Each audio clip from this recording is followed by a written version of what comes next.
Welcome to Bobby Owsinski's Inner Circle. I'm Bobby Owsinski, and this is a show all about music, music production, and the music business. This is our special 5th anniversary episode. We're going to spend it in a tribute to the great engineer Geoff Emerick with his longtime friend and assistant, Bill Smith. So yeah, 5 years. Who would have thought? This is episode number 258, and we started 5 years ago. The podcast has grown in terms of our audience, and right now I think we're in the top 200 in iTunes. At least I was told that. I haven't checked it myself. And we have lots of great new guests coming up for you in the coming year. So thank you for everyone that's listened. Thank you for all your support. And now let's get on with some news.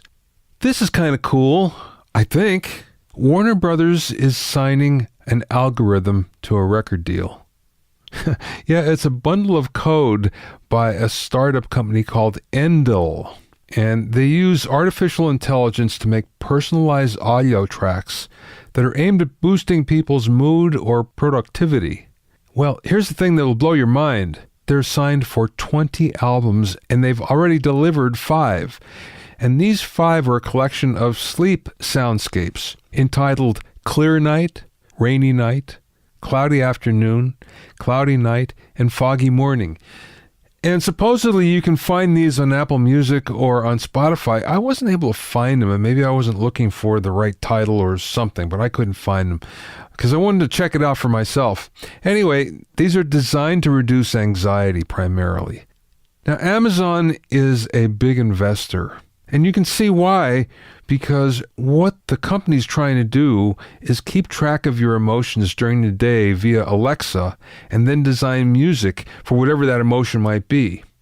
So you might be thinking, okay, how does this work? Who is the artist here?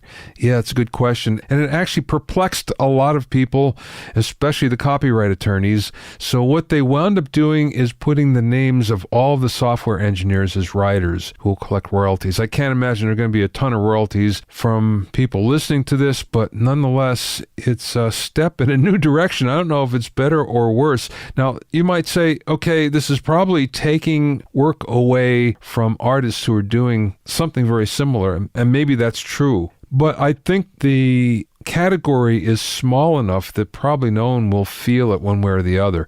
So let's see where this leads. If this goes beyond emotional categories, then I think maybe songwriters ought to worry, but right now, don't lose too much sleep over it.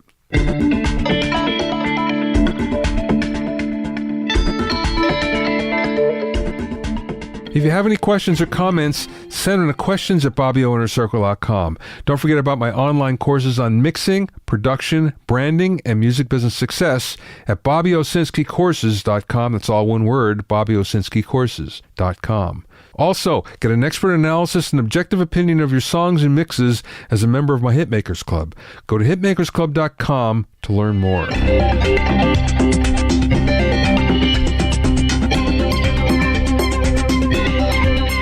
Now, this is kind of interesting. A big counterfeit gear ring was just busted in Enpeg City in China. A company called Soundpu, sound with the PU at the end, was busted for manufacturing fake Shure, Sennheiser, Yamaha, and Harman gear. Now, we've been seeing clones like these for quite a long time, but the difference is these actually had the logos of Shure and Sennheiser and Yamaha and DBX. So what they were making were amplifiers, microphones, DBX processors, everything you can think of. Now, if you happen to go to their website, what you find is they have their own brand called Voxpu, VOXPU. And they make the exact same product. So if you look side by side, you find a Voxpu amplifier or a microphone or a processor, and then you look right next to it, and there's the DBX or the Sennheiser branded same product. It's tough enough to make things go in the world today in business, let alone having to deal with counterfeiters. So it's a good thing that this ring was busted, and let's hope it stays that way. Recently, I had a conversation with engineer Bill Smith about the late engineer Geoff Emerick, and I realized that there was a lot that we didn't know about the man. even though he is responsible for some huge hit records that shaped the lives and careers of so many people. Although he's most famous for recording the Beatles, Geoff recorded songs that we hear every day in the radio by the Zombies and Stealers Wheel and America, Supertramp, Jeff Beck, Kate Bush, Oasis, Cheap Trick, and so many more. Bill Smith was his assistant and best friend for many years and knows about as much about Geoff as anybody. So I asked him to come on the show and to give us some insight to this great man. In the interview, you'll hear some interesting facts about how Geoff mic'd Paul McCartney's bass, how he needed to get EMI's written permission to be able to experiment with some of his miking techniques, and those techniques are now standard in the way we do things in the studio, and how his bass and drum techniques have become so influential to today's recording, and so much more. I spoke with Bill via phone from his home in Los Angeles. Let's start with when you first met Geoff. When was that? I first met Geoff, if my memory serves correctly, somewhere, I believe about 92, 91, somewhere in there. May have been a little earlier, actually. When I was working at Cherokee, he came in to do a session there. Couldn't tell you who it was for. Don't remember. Too long ago. But I was assigned to work with him, and it was the first time I met him, and we had a great time. You know, the two of us, we worked very well together. We got along very well, had same sensibilities about music, same type of a work ethic. We had a shared sense of humor, which helped make the sessions go a little easier, as things like that always does, if you can keep it lighthearted, and that sort of a thing. And we just got on very well as people. We had a lot in common, you know, as we came to discover across the years, you know, in terms of our background and our family history and things like that, a lot of similarities. And, yeah, and then from there, we just sort of moved forward. And he and I worked together several times at Capitol when I had moved over to Capitol in 93. And we just sort of became very great friends. I just, you know, began to ring him up all the time and phone him and, hi, how you doing? And let's go do this. Let's get lunch. And sort of just evolved a great friendship from there on out, you know, a true friendship, you know, not just one based on adoration or, you know, that kind of a thing. Although obviously, you know, his work preceded him and all of that stuff, but there was something beyond sort of the general, you know, oh, wow, all the things you've sort of done. You know, we developed a friendship that was more of a, you know, a guy type of friendship, where we would talk about the music, we'd talk about gardening, sprinkler systems that need to get fixed. I got to dig up the roots to my tree. Do you want to go to Home Depot? That sort of thing. We became sort of intertwined in each other's lives, I suppose, over the years, which was great. And I really got to know him as a human being, you know, in addition to his fine work as an engineer, of course, and all the things he had accomplished across his career. So that was a great blessing and something I will always treasure, for sure. Let's talk about you working with him for a second. What did you learn from watching him? All kinds of things. Be fearless is one thing. Don't be afraid to take chances. Be fearless. Don't pay attention to the so-called rules or unwritten rules of what you can or can't do or what you should or shouldn't do as well. Just be absolutely fearless in your pursuit of trying to make things better. Be fearless in your pursuit of trying to make things different and new.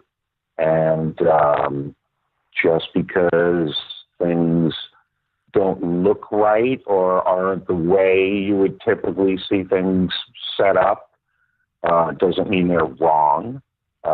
In fact, if you give things a chance, that you'll actually be very pleasantly surprised. A lot of times, what you hear, don't pay attention to the meters, but then again, don't pay attention to the meters, right? If it's going in the red, that's okay. Don't look over there. How does it sound coming out of the speakers? Yeah. Stop looking at the meters, right? You don't make music with your eyes. Don't look, listen, right? Use your ears. How does it sound? If it sounds good, it sounds great. It is good, and it is great. Just from that, like that on the technical end of things, be happy to be there each day. Have a good, positive attitude, right? Mm-hmm. For your clients. Try to, you're there to serve them and help them realize their goals and their dreams. So be there for that reason. It's not about you each day, right? It's about them. Have a sense of humility about yourself at all times, no matter how far you go up the ladder of success, that you can very easily knock yourself off the top of that ladder if you get too big for your own britches and that sort of thing. So be thankful that you're there. Be humble. You have gratitude that you've been hired, and just do the best work that you can. If you're asked a question, answer it truthfully, and just try to be a positive force in the room as best you can be as well, just from that side of the whole record-making process, which is, a side I think a lot of people forget about. Geoff never forgot about that. He was always very in tune with, aside from the engineering expertise that I bring, am I bringing a positive attitude each day, right? Am I someone that people are looking forward to spending 12 hours in a room with each day? Yeah. In those kind of close quarters and things like that. That's very important, but equally important, or in many ways almost more important than the technical end of things. You can be an amazing engineer, but if nobody can stand to sit next to you for 12 hours a day, you're not going to get that far in the long run. Yeah. So just a tremendous amount of things for him. I know you talked to him for endless hours on the phone and in person, and I'm sure you asked him a lot of questions. I'm also sure that you asked him a lot of questions about his career and about certain projects that he worked on. Did he ever tell you things that really surprised you or you learned from? Yeah, in some ways, yes. In some ways, things that weren't so surprising. Some things that I sort of expected in terms of answers. I guess the thing that came across to me as most surprising in all the things we would talk about is the fact that no one project was more important than the other, right? That every client was viewed and treated equally in his eyes, right? It could be from the Beatles all the way down to the albums to Elvis Costello, to to other bands he worked with, the Syrups, Nellie McKay, right? People who aren't quite, say, as famous out there in the world. Everybody was treated equally, with equal respect, and he approached each project with the same amount of enthusiasm and want to be there and positive vibes and all of that. So that those things, although after knowing him as a person, I wasn't surprised. At first, as I was getting to know him, it's a refreshing thing to hear, again, from someone who achieved the amount of success that he achieved in this industry. It's again reminds you just to be humble and more to the point, the reason why he was so successful in this industry, right? Which had, I think, far more to do with who he was as a person and how he was with the clients and things like that. The engineering ability was the icing on the cake. in many ways. But yeah, I mean, all kinds of things, from, how he would set up the live room with the musicians, set up orchestras, mic orchestras. He had some pretty radical concepts. Give us an example. Well, I mean, a fine example. I mean, there's many examples, but a lot of it, again, had to do with the fearlessness. Close miking things, orchestras. Everybody wants to. The normal thing is put the violin mics, 10 feet away up in the air, and things like that. He didn't bother with that. What was wrong with putting the violin microphone 2 feet away from the violins, right? What was wrong with taking the horns, the mics for French horns, and shoving them right up into the bell of the French horns? Why do they have to be, 5 foot back or more, and that sort of a thing?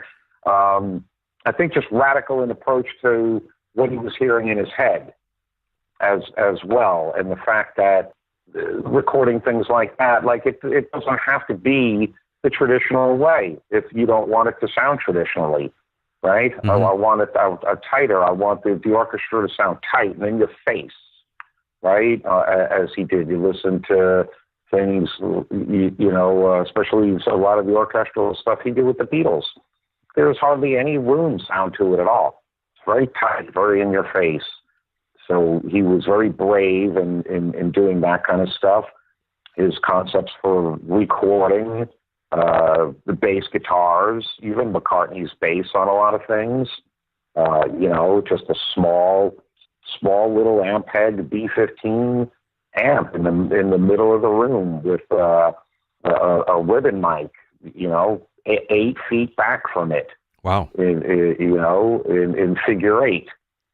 So that you're catching the direct sound right off the amp, but you're also picking up a lot of the ambient in the room as well to add a bit of roundness and space around it, and that sort of thing. So, most everybody puts the microphones right up to the grill. Yeah. For these things. He, back them off. Let's get a sense of depth to the sound and a sense of space around it and air and that sort of a thing. Usually don't think of a bass with having air around it, do you? No. And again, if you look at a lot of these things, it's actually the exact opposite of traditional. Let's mic the bass from 8 feet back with a figure 8 microphone, and let's really get the sound of the bass where the waveform can develop, right? In terms of the low end. You're mm-hmm. back far enough where the low frequencies and the low end waveform can develop a lot and fully. Let's get a lot of air and space around that. But then let's take the mics on violins, violas, and cello and put them 2 feet away. Right? Yeah. And let's get those really tight and in your face and things like that, very different from what's normally, again, considered the way to do things.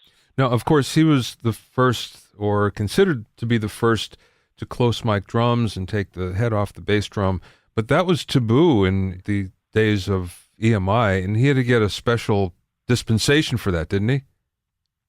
Yeah, oh yeah, absolutely. It was complete and total taboo. In fact, people, what he told me, and from some of the other people who worked at EMI at the time, Abbey Road, as it's known now, but back then it was just known as EMI Studios. He sent the technical and maintenance department into a tizzy by doing all that kind of stuff. And yes, he had to actually receive a written slip of permission to be able to move the mics closer than what the standard practice was at Abbey Road at the time, but contingent that he only did it on Beatles sessions. So once again, the Beatles being the exception to the normal everyday rule, right? Because they were obviously, selling the amounts of records they were selling and the popularity of them, and nobody was going to tell them no, they couldn't do anything. So yeah, he did that and more. And the thing too is if you listen to the records, right, you can really hear that change, right? Mm-hmm. The early records that Norman Smith recorded, and Norman did an amazing job. Norman was a fantastic recording engineer and went on to be a fabulous producer of early Pink Floyd records, and then an artist in his own right in England. Norman Hurricane Smith, who had several number one records as an artist. Norman's early records, they're very clean, they're very tidy, they sound amazing, they're pristine. You don't really hear the bass too much. You don't really hear the kick drum too much. There's not a lot of low end present or even lower mids. And if you listen to the last record Norman did with the band, which would be Rubber Soul, and listen to that and then immediately put on the next record, which is the first one Geoff did, which was Revolver, there's an enormous change in the sound between the two records. All of a sudden, the drums are up and in your face and loud and punching through, and the bass is really up there, and there's a lot more low end. You hear the kick drum really for the first time, right? With that sort of fullness to the music and the records that wasn't there as much on the early stuff. And again, nothing against Norman. Norman just approached things the traditional way, where, you know, I think part of the great thing about Geoff when he took over, and I think one of the reasons that George Martin wanted him in there, and even the guys in the band, was that he hadn't been there too long at that point. You know, he'd only been at the studio for about 4 years.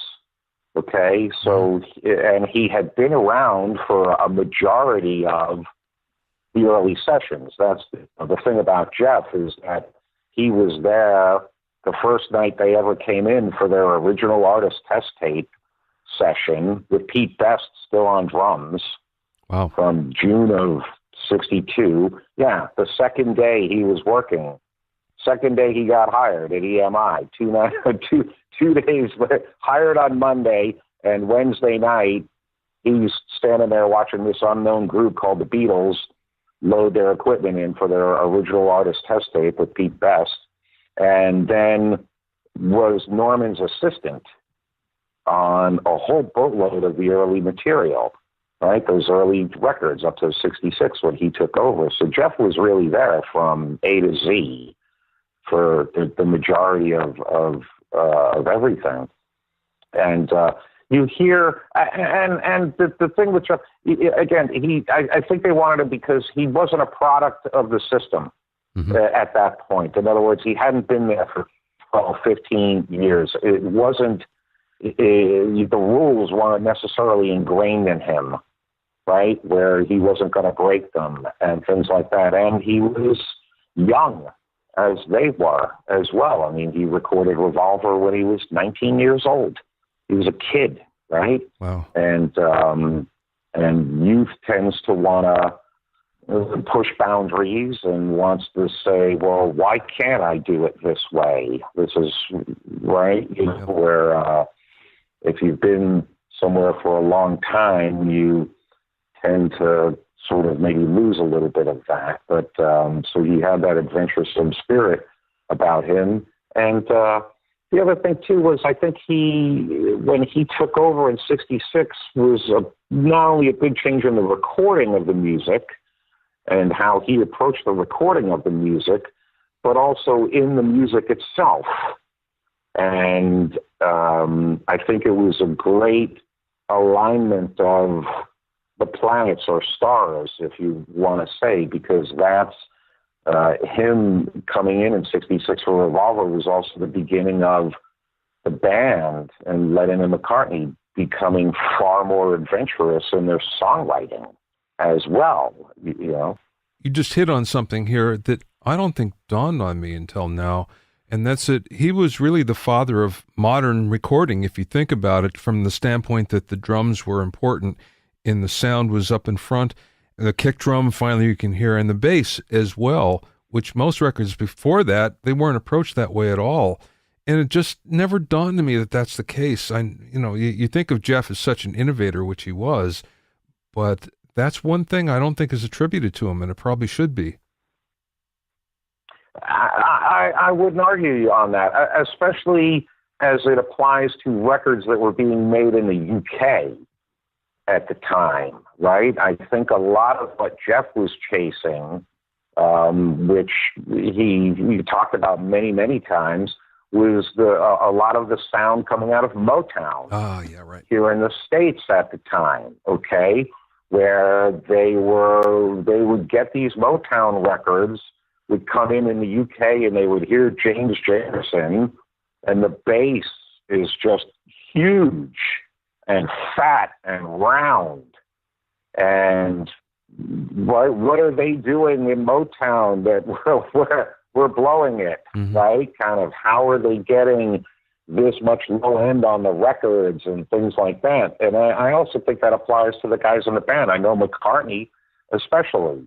And that was one of the directives, and one of the things, again, they were chasing, was the sound of records that they were hearing coming out of the States at that time. How do we get this sound on our records? How do we get this much low end? And how do we get the bass to punch and cut through? So, yeah, as it applies to things in the UK specifically, yeah, absolutely. Because I think the only other records that were really out at that time that were like that was, again, the stuff that was coming out of Motown at the time. Jamerson, or some of the things that some of the records Carol Kay played on, and things like that. They were chasing. I think there was a constant sort of competition.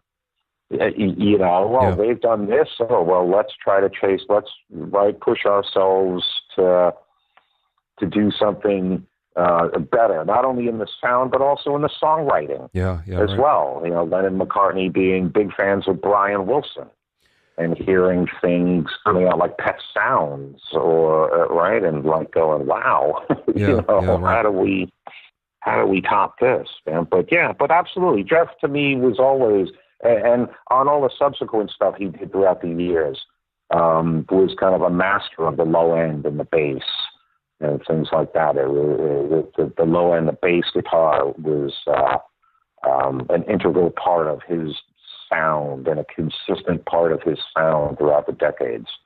Was the way he approached that. You mentioned about how he recorded the bass, which in itself is really interesting. Was there an approach that he had to mixing in terms of the low end?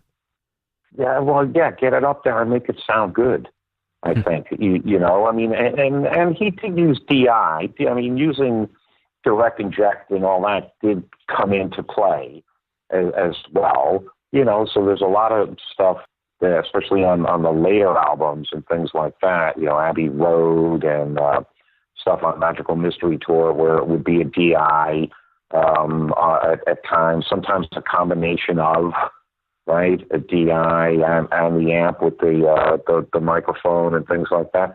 I think it was, the interesting thing to me that I think, again, a lot of people don't realize, I think his approach was, get the bass to sing, basically, right? And when they moved forward and got into records like Pepper, okay, the thing a lot of people don't realize is that the bass guitar on pretty much everything on Pepper and a lot of the things on Magical Mystery Tour, and that the bass was actually put on last. It was the last thing to be recorded, which again is sort of the polar opposite of the way things normally are done. You get the drums and bass first, you get the foundation of the house, and then you add on top of the foundation, and you add the second story, third story, all the way up, and you put the roof on the house. And it's unusual to build the house and then stick the foundation underneath last, right? Mm-hmm. But as Geoff explained it to me, and he would talk about it in a way, even though it was a completely backwards approach, it was also a great way to do the bass, right? Because it allowed him to dial in the sound after the, right? So once everything was there, then he could sit and really dial in and tailor the sound of the bass to fit in there perfectly with everything else that was going on. This was also where McCartney's approach to how he played the bass and the bass lines in the Beatles songs, again, changed radically. This is, Geoff said that he and Paul would sit for hours and hours working on bass parts, where Paul now had the freedom to actually compose a bass part for the specific songs, and where his playing began to morph into this very melodic style of playing, these very melodic bass lines that would really fit around and in and under everything else that was going on, rather than just the standard, the sort of keeping the rhythm bass line kind of a thing, just you sort of hanging on the downbeats and stuff, where his playing got a lot more lyrical in that way. The other thing that I think about and thought about and talked to him quite a bit about is, again, the concept of doing the bass last, which, again, from a recording, mixing, and engineering standpoint, is completely backwards. But in the days of when all these records were done, was even more of a miraculous feat, because as you're filling up a 4-track and you're marrying instruments together on the 4 tracks, which would happen all the time because you only got 4 tracks, right? And you would take that 4-track and say, in the case of the Sgt. Pepper record, take that 4 tracks and then submix them down to mono or even 2 tracks to a stereo pair on a second 4-track machine, right? And open up 2 additional tracks for more overdubs. And there being no time code back then. So once you did your submix to the second 4-track machine, that was it. There was no going back at that point. So he had to mix all that stuff, imagining how the bass was going to fit in there, right? You sort of had to hear it in your head and balance things accordingly, even though it may sound crazy, right, as you're making that submix, but once you put the bass underneath, that everything, it would all fit perfectly. So that, to me, was always a tremendous feat of not only engineering and mixing, but also imagination on his part, to actually imagine, okay, if there's a bass here, let me imagine the space it's going to take up. So I've got to put the vocal at this level, or the guitars at this level, and the drums here, and so the whole process is a pretty spectacular feat of all of those things. Something that most people wouldn't be able to do today, or want to do today, that's for sure. We've been talking about the Beatles for the most part, but I don't think people understand the breadth of Geoff's career and all the other great projects he's worked on. Can you give us an overview? Oh, sure. Absolutely. I mean, the Beatles were, 10, well, not even for him, 5, 6 years out of a 50-year career, 50-year plus career. So, yeah, I mean, even though they're the most famous, it was actually a sliver in time compared to some of the other stuff he's done. I mean, most people obviously know that he continued to work with Paul McCartney and worked on Paul for, countless numbers of records. Band on the Run, obviously, the most well-known one, but, Ram, Venus and Mars, London Town, Tug of War, Flaming Pie, but went on to do so many other things. The Zombies, the Odyssey and Oracle record, which is a fantastic record, which, Time of the Season is from the Odyssey and Oracle record. A great hit that everybody knows, Time of the Season from the Zombies. Actually, that record, the Odyssey and Oracle record, he did, started work on that one like a week and a half after they finished up Sgt. Pepper. Huh. That was his next go-round. Yeah, was doing the Odyssey and Oracle record, which is a fantastic record. For those who haven't heard it, please, I encourage everyone to hear that. It's an amazing record. But Steelers Wheel, right? The self-titled Steelers Wheel record with Jerry Rafferty, Stuck in the Middle with You. Yeah. Is Geoff's work. Everybody knows that from just the radio play, obviously, a big hit song. And then anybody who's seen Reservoir Dogs, obviously, knows that song. But Robin Trower, of course, Robin's biggest record, Bridge of Sighs, Great record. Which is a fantastic record. Yeah, absolutely. Let's see what else. America. Right, worked on 4 or 5 records with America, and a bunch of hit songs with those guys. Tin Man is Geoff's work. Tin Man is amazing, one of the biggest hits. Sister Golden Hair, Lonely People, for instance. Right, all these hit songs, great hit songs that most people know, unless you're 18, and hopefully if you are, you'll be finding them soon. But that work, let's see, Elvis Costello, his work with Elvis Costello, Imperial Bedroom that he produced, and all the Ceaseless Beauty, which he produced for Elvis Costello, which are some of Elvis's, as far as I'm concerned, best records. Yeah. There's beautiful records, and he really helped Elvis go from just sort of the angry rocker and helped take his music in a whole different direction. Gentle Giant, huge for people who are fans of prog rock and progressive rock. Gentle Giant, one of the best bands in that genre of music. Gentle Giant, Nick Hayward, Ringo Starr on the Vertical Man record, Cheap Trick, Ultravox, Gino Vanelli, Supertramp. Split Ends, Supertramp, in the Quietest Moments record, Nazareth, Trevor Rabin, Nick Hayward, Big Country, those guys, Mahavishnu Orchestra.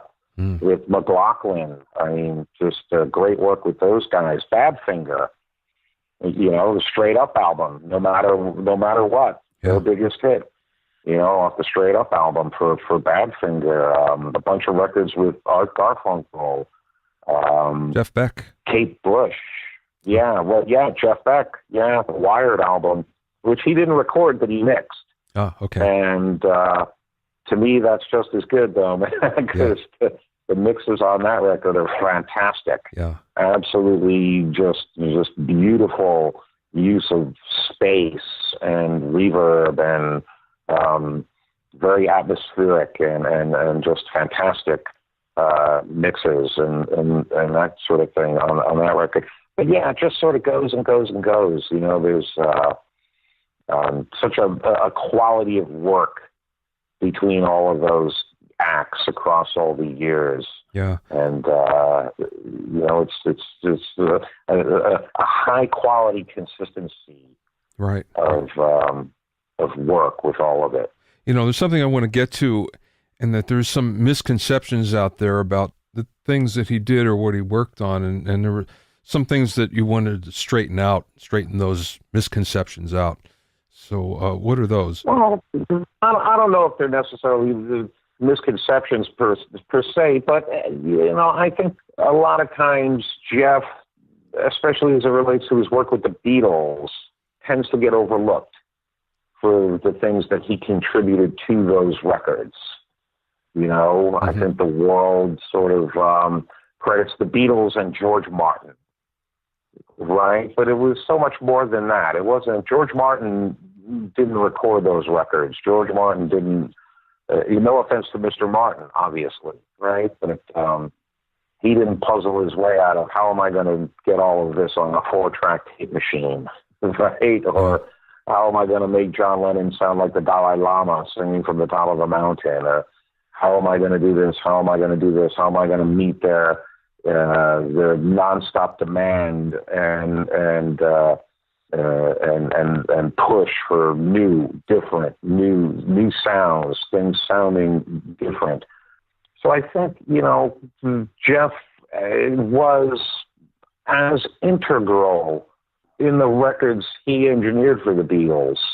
Revolver, Magical Mystery Tour, a bunch of the Wine album, Abbey Road, these things which are considered by most people to be the highlights of their career, these records. And I think he and his innovations, technically, his imagination of new and different ways to do things, close miking the drums, different ways to approach recording the orchestras, things like that. His use of ADT, right? The sort of the artificial or automatic, some people say it both ways, double tracking, the use of that in the mixes and things like that. I also think too, most people, especially in the States, most people have only really heard the stereo versions of all those Beatles records, certainly Revolver and Pepper and things like that. And they really deserve to hear and listen to the mono versions of those records, because the mono versions are really the definitive versions of those songs, and a lot of the singles that were released as well over time, Paperback Writer and Rain and things like that. Because the things you hear in the mono mixes that you don't get in the stereo mixes is just this aggression, this real sort of rock and roll aggression that doesn't really come through as much in the stereo mixes. The records and the singles and things like that were never meant to be heard in stereo, really. They were recorded and designed and built with only mono in mind back then. They were built with British UK radio in mind, which was mono. Yeah. And so everything was really designed to be heard in mono. The mono mixes are where the band was present. Geoff, George Martin, and everybody worked together to get those mixes and things perfect. And when you listen to the mono version of Revolver and then listen to the stereo version, it's night and day, basically. The mono version is so far superior in balances, in tone, in aggression. The low end, the guitars are a lot more chugging and up front. You really get to hear the Beatles as a rock and roll band on those things, especially stuff like Paperback Writer as well. And Sgt. Pepper as well. Sgt. Pepper is a radically different record in mono than it is in stereo, and it's far superior in mono than it is in stereo. I know Ken Scott told me that they would spend all of their time with the band. Everybody would be working on the mono mix, and then the band would leave for the stereo mix, and they would do it in a half hour or 45 minutes, and that would be it. They wouldn't spend any time at all on it if they did a separate stereo mix as well. Well, they did the stereo mixes for all those things, and yes, they were done sort of after the fact, and 9 times out of 10, no, the guys in the band weren't present. They just left it to George Martin and Geoff to do. and just trusted them, obviously, to do it. Because, again, as far as anybody was really concerned, the mono was the thing, right? That was the record.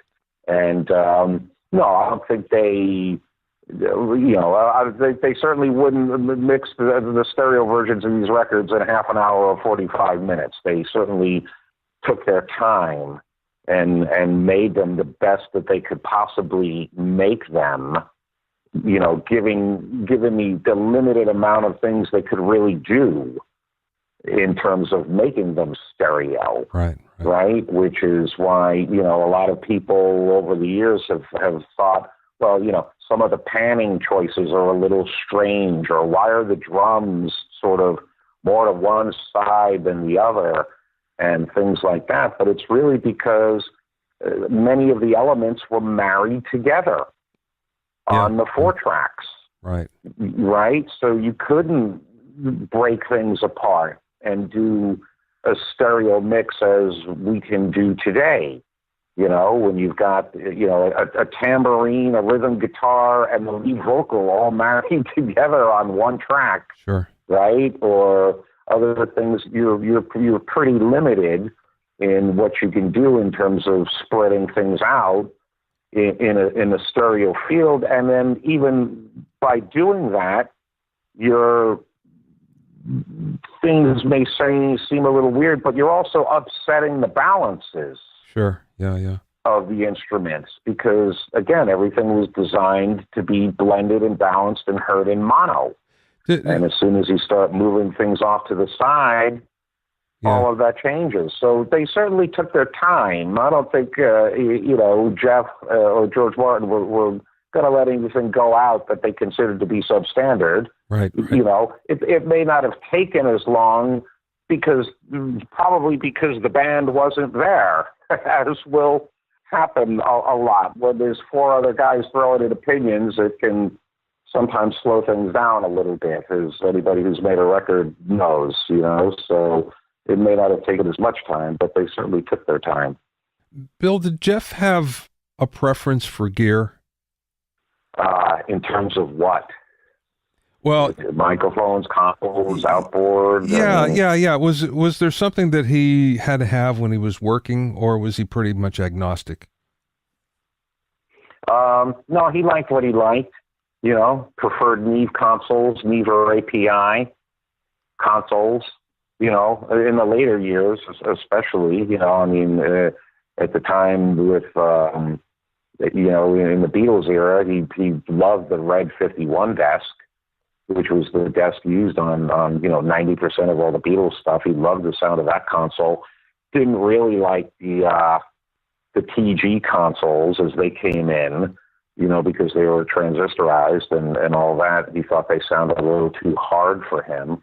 But, that would only be in the EMI facilities. Outside of the EMI facilities, he preferred Neve consoles, preferred the sound of them. Obviously designed with Rupert the 4 sort of famous Air consoles, the ones that were installed down at Air Montserrat and Oxford Circus, as well, designed the EQ and all of that along with Rupert Neve. So, he was very heavily involved with Neve way back when, and just preferred their consoles, preferred API consoles, again, which are very similar to Neve in sound, very warm, thick sound. In terms of microphones, in many ways anything went, although, he did love 47s and 48s and U67s and, the large diaphragm, 2 mics, had a preference for all of those things, but he would try anything. Coles, right, was a big fan of the Coles ribbon mics, loved the Royer ribbon mics as well, and used those extensively, but everything was kind of up for grabs in a certain way in the microphone world. Outboard-wise, not that much. 1176s, You had a bunch of 1176s. He was a happy camper. Or an old Altec compressors or Fairchilds. He was the master of the Fairchild, as far as I was concerned, and still am, right? I've never really seen anybody use a Fairchild as effectively as he could, although he didn't like the stereo Fairchilds. He was not a fan of the 670s, preferred the mono 660s, and would use those as a stereo. He would use the two monos across the stereo bus rather than the stereo one. He thought the fact that the stereo one, that both channels were sharing a common power supply, he didn't think it sounded the same as the two monos, right, with two separate PSUs. That the stereo unit was a little thinner sounding because of that. So he kind of rejected the stereo Fairchild, but loved the mono ones, and whatever good reverbs were lying around. Loved DNT 140 plates and that used tape delay extensively, and continued to use ADT as well. He and I figured out a way to do ADT in the digital world, to really do it the old-fashioned way, right? And do it in the digital world, because a lot of ADT is based on taking the original sound off the sync head of a 24-track machine, right, which would then go to an external 2-track with VSO on it and that sort of thing, which, in the modern era of workstations, there is no sync head anymore. So he and I figured out a way to make it work via copying tracks and advancing them time-wise, and the little tricks that we had to go through and stuff like that to get ADT to really work, which he was very happy when we figured out a way to do that kind of thing. But no, I mean, he was in a lot of ways, very minimalist in outboard gear and things like that. He liked what he liked, and he was used compression extremely effectively on his records. Again, being the polar opposite in many ways of what you're traditionally taught. Right? Don't compress things too much. Don't over compress. Geoff would just hammer stuff, okay, with compression, right? And the first time I saw it, it was, I made my eyes bulge out. Again, but it was a matter of, don't look at the meter, how does it sound? And it's sort of how he got everything to hit really hard and just be kind of like right in your face.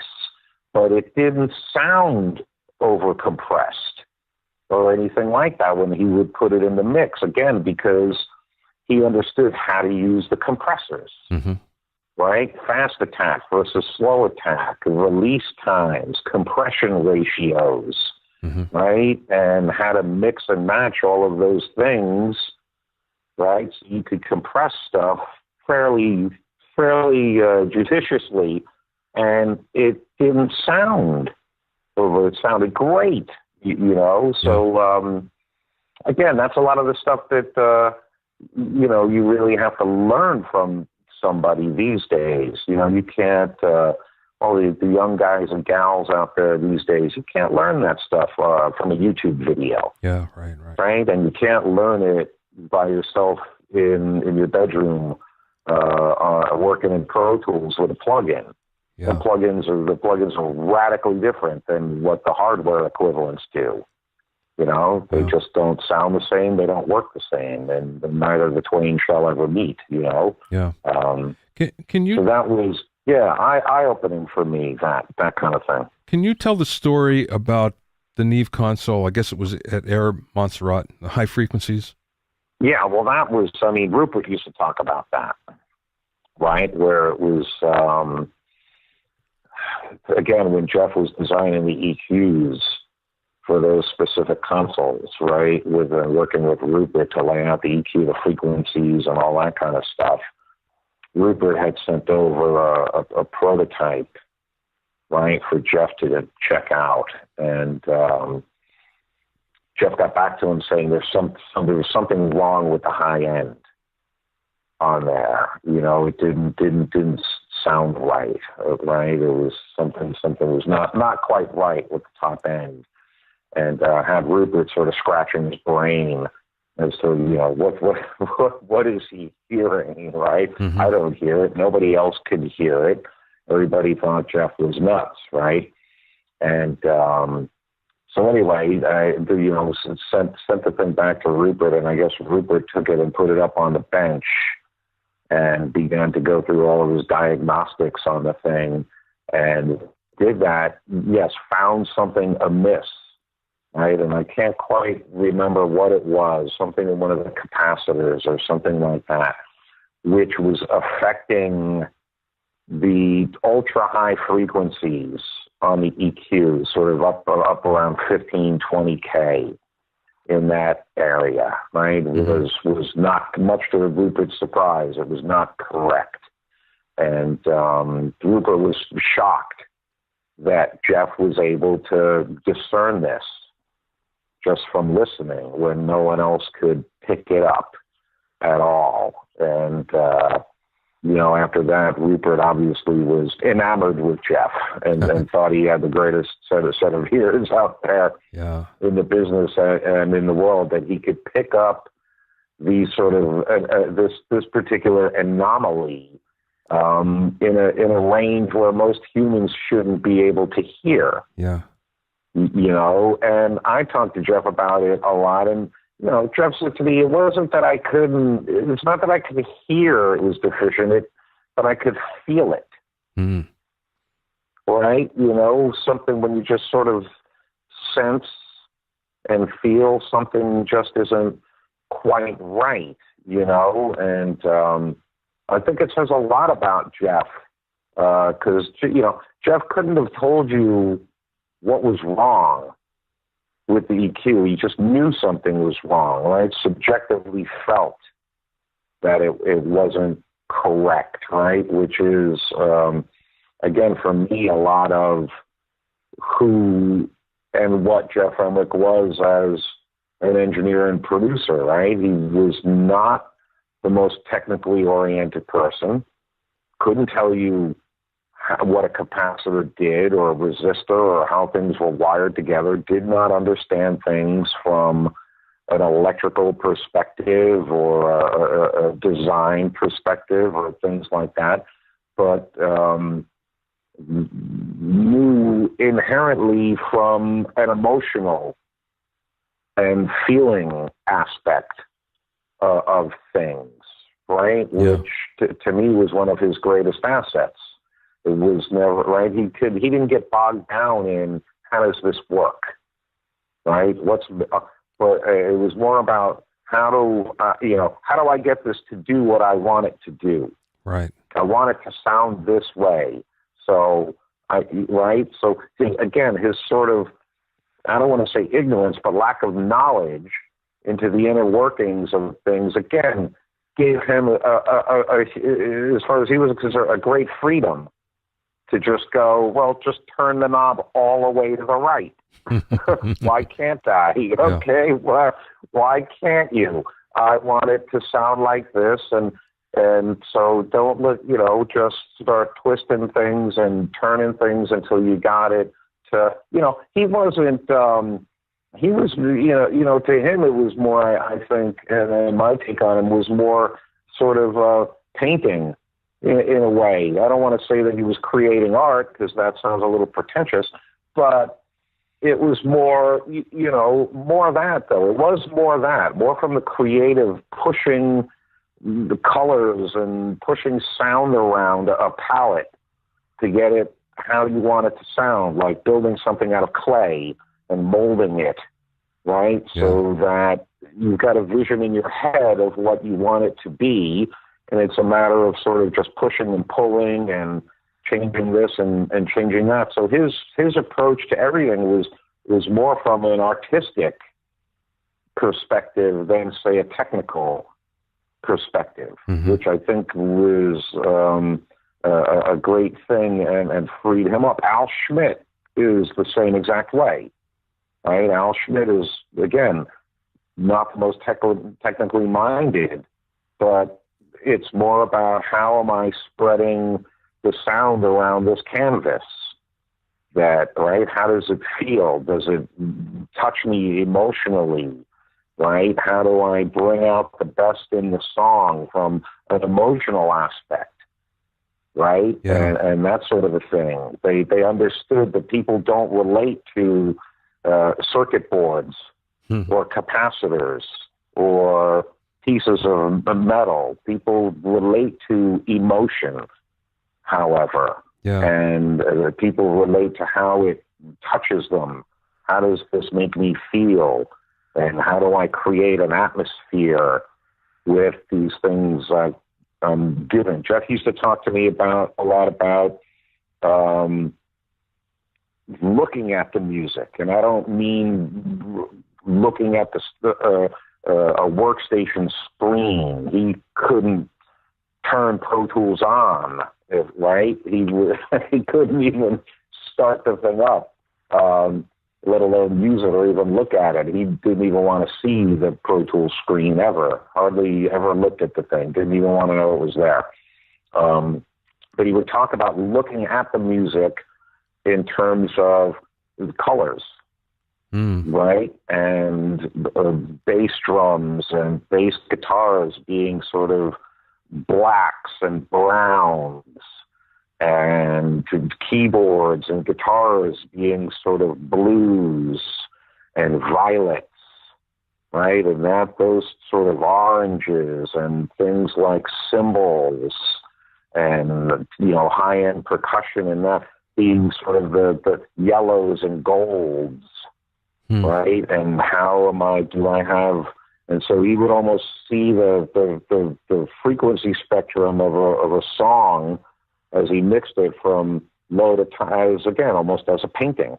Yeah. In ways, or the blues and do I have enough top end, the golds and the shimmer, and there's the sort of the low end. He saw things in a visual way as well, not just sort of in an oral way of listening to it. It was also visual to him quite a bit as well, which is a unique way of looking at it, because it is really that as well when you think about it, in terms of tonality and spectrum and what occupies what place and how does it all sort of blend together, right? And that. The last question, Bill. We talked a lot about many things that I don't think a lot of people know about Geoff, but is there something that we didn't talk about in terms of what people don't know about him? Yeah, I mean, there's probably so much. I mean, obviously so much that I know about him after, he and I being sort of best friends for almost 30 years. I mean, obviously, that's something you can't replace. Geoff was, I think a lot of people felt that they could never talk to him, which was a shame, right?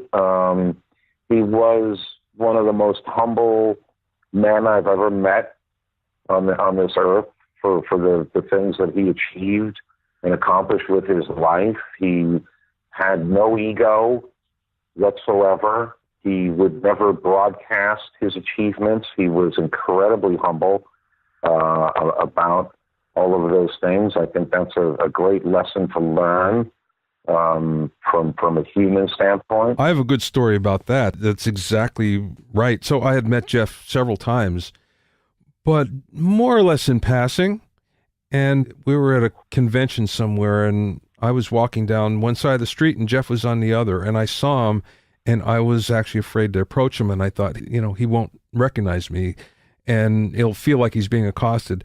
And Geoff went out of his way to come across the street to say hi to me. And I was so tickled, because it's like, man, this guy knows I'm alive, and it was an example of Geoff being Geoff, where, just as you say, really humble guy and very approachable. Extremely approachable. Saw himself no different than anyone else. Yeah. And would never, like I say, would never broadcast his achievements. The gentleman who lived across the street from him here in Los Angeles, his neighbor Kenton, lived across the street from Geoff for 25 years, had hundreds and hundreds of conversations with Geoff over the years, sort of out in front of their houses, weather, gardening, etc., news, all that kind of stuff. 25 years, his neighbor Ken had no idea what Geoff did for a living. Had no idea who he was.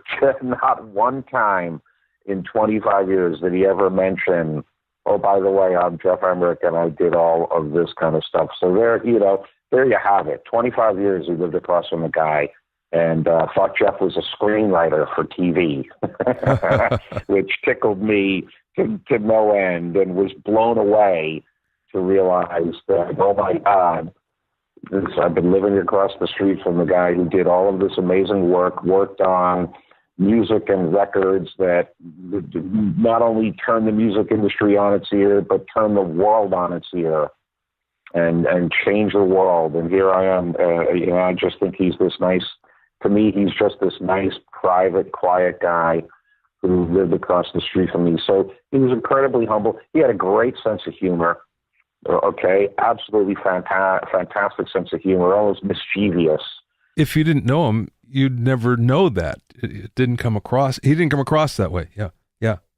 No, because out there in the world and all that, he was always very guarded. He was an incredibly private man, and he was always gracious and humble. Spoke to everybody, and as your story illustrated, would go out of his way to say hello to people.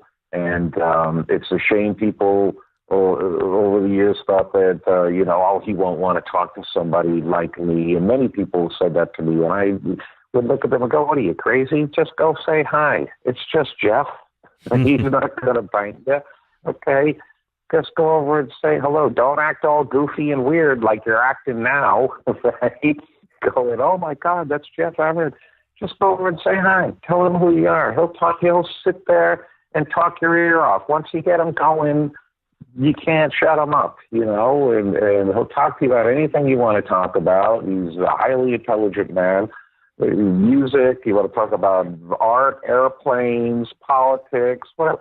He'll sit there and talk to you about it. And everybody who sort of heeded my advice and would go over would all, call me up the next day or whatever and say, God, thank you so much for, pushing me to go over and saying hi to him, because it meant so much to me. And I wish more people had done that. In the couple of months since his passing, there's been a lot of people who have said to me, that they regretted not doing that, and I wish that they had, because he was such a lovely person. And if you didn't know and spend a lot of time with him, that the humor would escape most people, but almost a mischievous sense of humor. And he and I would sit at his house watching Faulty Towers and laughing our butts off at John Cleese and all that kind of stuff. And he enjoyed life, Bobby. You know what I mean? And lived it to the fullest. And he didn't take himself all too seriously, right? Realized and had the grace and humility to realize that it was maybe in a way divine intervention, and that he was one spoke on a wheel that was in the right place at the right time.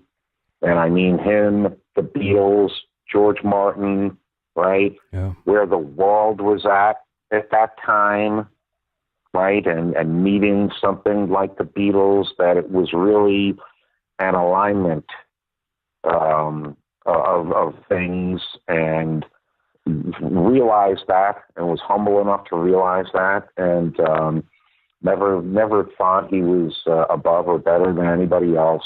He was open to anybody's ideas, constantly learning, constant fascination about how can you do things differently, right? Even, after all these years, even he and I would talk about stuff that I've done on records I would be working on. And, you know, he would say, well, what do you mean? What's this you've done? And what's this? And how did that? And so, you know, he would pick my brain for things as well, and many other people. He was fascinated, never stopped learning. And I think that's also such an important lesson for all of us out there, that even someone who achieved the pinnacle of success in our industry and in the engineering field, the guy who's recorded and worked on the most famous records of all time in the history of this earth, and probably will continue to be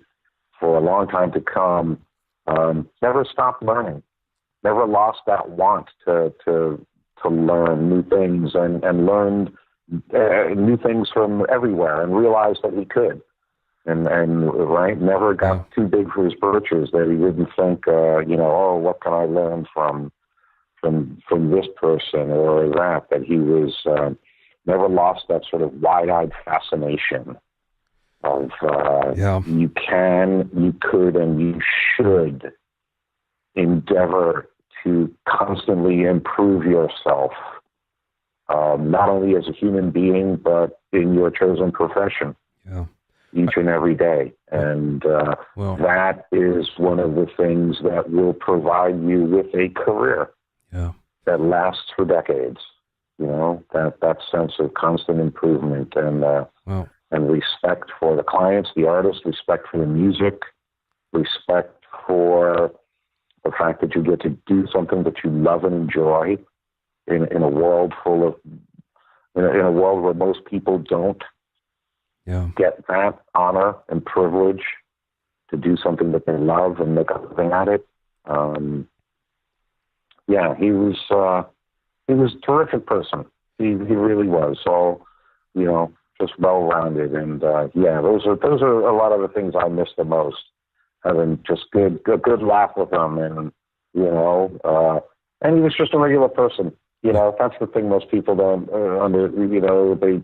they kind of forget. You know, he was just a regular guy. He had sprinkler problems at his house like everyone else does, or my drains have clogged up. What am I going to do? Or they got the tree roots have busted through my pipes, or I got to go to Home Depot and I've got termites and there's squirrels in my garage. And, you know, he was just, just the same as everyone else, you know, and, he's a terrific man. Thanks for listening and being in my inner circle. Remember, if you have any questions or comments, you can send them to questions@BobbyOInnerCircle.com. To listen to the episodes of Bobby Owsinski's Inner Circle, go to BobbyOwsinski.com and select the podcast tab, or go to BobbyOInnerCircle.com, or you can find it on iTunes, Stitcher, Mixcloud, Google Play, Google Podcasts, Spotify, and now Radio Public. At BobbyOwsinski.com and BobbyOInnerCircle.com, you'll also find a sign-up form for my newsletter and for alerts for new podcasts. This is Bobby Owsinski. I will see you next time.